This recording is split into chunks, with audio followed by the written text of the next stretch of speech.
রাধে রাধে বন্ধুরা, জয় শ্রীকৃষ্ণা। আশা করব সকল দর্শক বন্ধুরা সবাই খুব ভালো আছো, সুস্থ আছো। আর রাধাকৃষ্ণ সেবার আরও একটা নতুন ভিডিওতে সকলকে অনেক স্বাগত। তো ওয়েস্ট বেঙ্গলে প্রচণ্ড গরম শুরু হয়ে গেছে, আর এখন থেকেই শুরু হয়ে গেছে যে লাড্ডু গোপাল রাধারানীদের এক বিশেষ কেয়ার করা। তো এই সময়েই এই পোশাকটা বানানো হচ্ছে যাতে আরামদায়ক হয়। আর এই পোশাকটা একদম হালকা ধরনেরই পোশাকটা বানাচ্ছি। দেখো যে এটা একদমই হালকা। এবারে আমি রাধারানীর জন্য এই পোশাকটা বানাবো।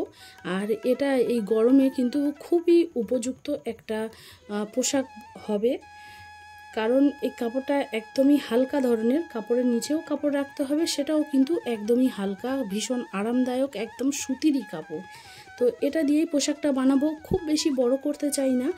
গরমের সময় আমি তো অনেকগুলোই সাদা জামা বানিয়েছি, কিন্তু আমার এরকম ডার্ক কালারের আমি গোপালের কিছু কিছু জামা নিয়েই পরাই। তবে রাধারানীকে কিন্তু আলাদা করে এই রঙের পোশাকও নেই। তো এই সময়ে আমি রাধারানীর জন্য আজ এই জামাটা বানাচ্ছি। তো জামাটা খুব বেশি লং করব না, জামাটা আমি 4.5 মতন এই রকমের একটা মাপেই রাখবো। চওড়া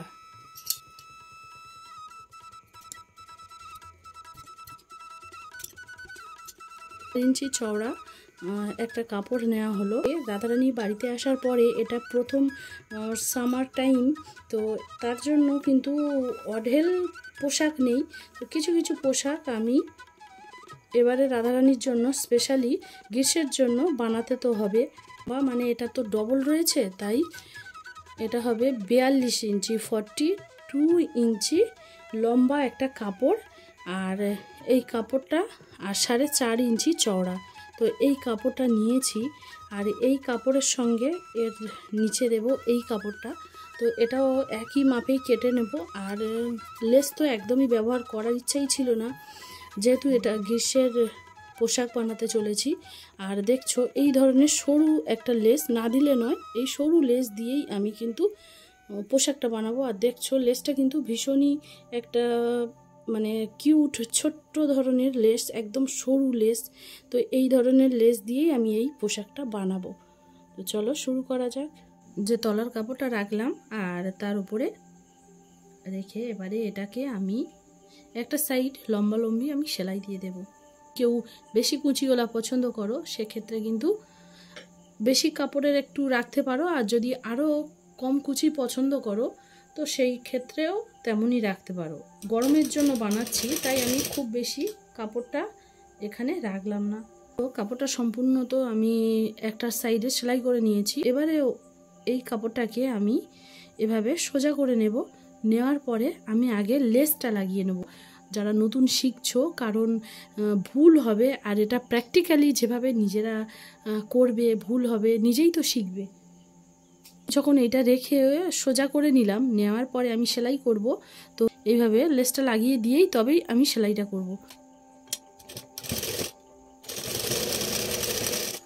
তো দেখো আমার একটা লাইন সেটা কমপ্লিট সেলাই হয়ে গেছে।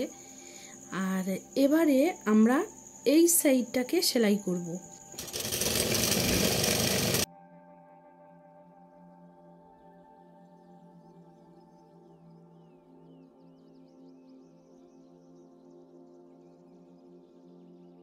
আমার সেলাই করা হয়ে গেছে। এবারে এই সাইডগুলো আমি মুড়ে সেলাই করব। তো মুড়ে সেলাই করতে পারো, কিংবা টিস্যু রিবন ব্যবহার করতে পারো, কিন্তু গরমের সময় টিস্যু রিবনগুলো ওগুলো বেশ হার্ড হয়ে থাকে।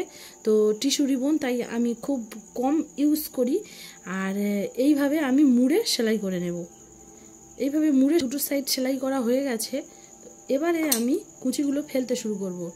আর এইভাবে লক করে নিলে একটা সুবিধা কি হয়, যদি আমরা নতুন হয়ে থাকি সেই ক্ষেত্রে কিন্তু দেখি যদি আমরা কোনোভাবে একটু এলোমেলো করে ফেলি, তাহলে কুচি দেওয়ার সময় এই ওপরের কাপড়টা সরে যাবে কিংবা নিচের কাপড়টা সরে যাবে, তখন দুটোর মাপ একরকম থাকবে না, দুটো আলাদা হয়ে যাবে। তাই শুরুতেই যদি আমরা এইভাবে দুটো সাইড সেলাই করে নেওয়ার পরে এটা সেলাই করি, তাহলে কিন্তু সেটা ভীষণ সুবিধার হয় আর ভালো হয়। এবারে আমরা কুচিগুলো ফেলতে শুরু করব।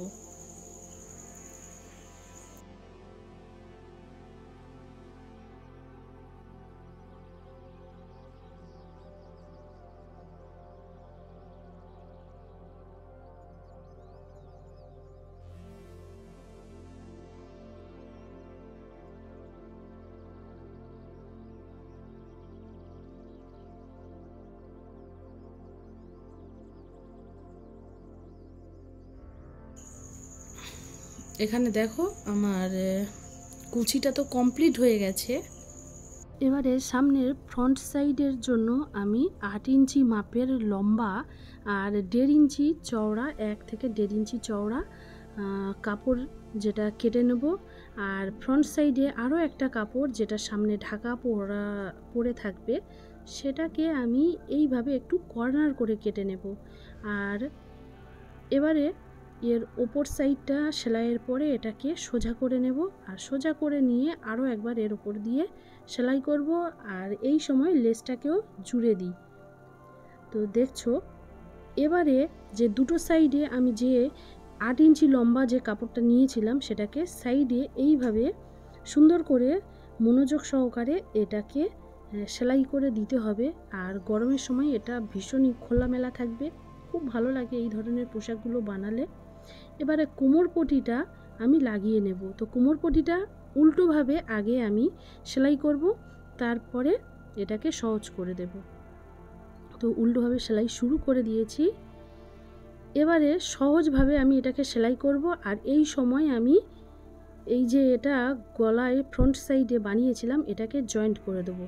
আর এরপরে আমি কিছু কাঁটা লাগিয়ে দেব। তো দেখছো প্রপার ড্রেসটা তৈরি হয়ে গেছে। আর ড্রেসটা তো বানানো হয়ে গেছিলো, তবে বন্ধুরা এই সময় একটা সমস্যা হয়েছিল যে এই সময় কারেন্ট চলে যায় পুরোপুরি। মোবাইলের ফ্ল্যাশেই আর ঘরের যতটা আলো ছিল সেটা কিন্তু যথেষ্ট নয়। তো সেই আলোয় আমি কাজটা কমপ্লিট করি। আর ড্রেসটা সম্পূর্ণ তৈরি, যেটা এতটা সুন্দর লাগছে। তো তোমরা অবশ্যই জানিও পোশাকটা কেমন লেগেছে। ভালো লাগলে লাইক শেয়ার কমেন্ট করে দিও। সবাই খুব ভালো থেকো, সুস্থ থেকো। রাধে রাধে।